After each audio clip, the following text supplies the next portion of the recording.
Hi అండి, welcome to humming cookery. నేను మీ శ్రవంతి. రోజు ఇడ్లీ దోశల్లో తినే చట్నీ బోర్ కొట్టేసిందా? అయితే ఇలా ట్రై చేయండి. ఈ చట్నీకి ఎక్కువ టైం కూడా పట్టదు, 5 నిమిషాల్లో ప్రిపేర్ చేసుకోవచ్చు. ఇంకా లేట్ చేయకుండా ఎలా చేయాలో చూసేద్దామా?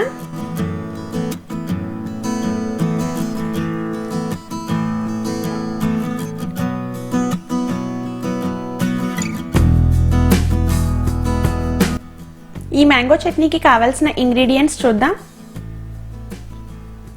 2 పచ్చి మామిడికాయలు, పల్లీలు కొంచెం, సాల్ట్ తగినంత, 2 పచ్చిమిర్చి.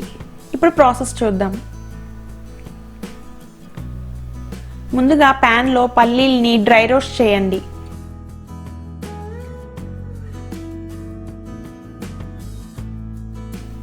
అవి చల్లారిన తర్వాత మిక్సీ జార్లో మనం కట్ చేసుకున్న మామిడికాయ ముక్కలు, పచ్చిమిర్చి, పల్లీలు,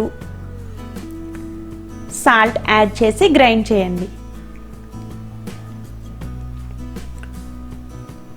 వాటర్ వేసుకొని మెత్తగా ఇలా పేస్ట్లా చేసుకోండి. ఇప్పుడు చట్నీ రెడీ అయిపోయింది కదా, తాలింపు వేసుకుందాం. దానికి ప్యాన్లో ఆయిల్ వేసి వేడయ్యాక ఆవాలు, జీలకర్ర, పప్పులు, ఎండుమిర్చి, కరివేపాకు వేసి అవి వేగాక అందులో మన చట్నీని యాడ్ చేసి బాగా కలపండి. అంతే, పుల్లగా నోరూరించే మ్యాంగో చట్నీ రెడీ. ఇది ఇడ్లీ దోశల్లోకే కాదు, రైస్లోకి కూడా చాలా బాగుంటుంది. మీరందరూ తప్పకుండా ట్రై చేసి ఎలా వచ్చిందో నాకు కామెంట్స్లో చెప్పండి. ఈ వీడియో మీకు నచ్చినట్లయితే లైక్ చేసి, షేర్ చేసి, సబ్స్క్రైబ్ చేయండి. అలాగే నోటిఫికేషన్స్ కోసం పక్కనే ఉన్న బెల్ ఐకాన్ని క్లిక్ చేయండి.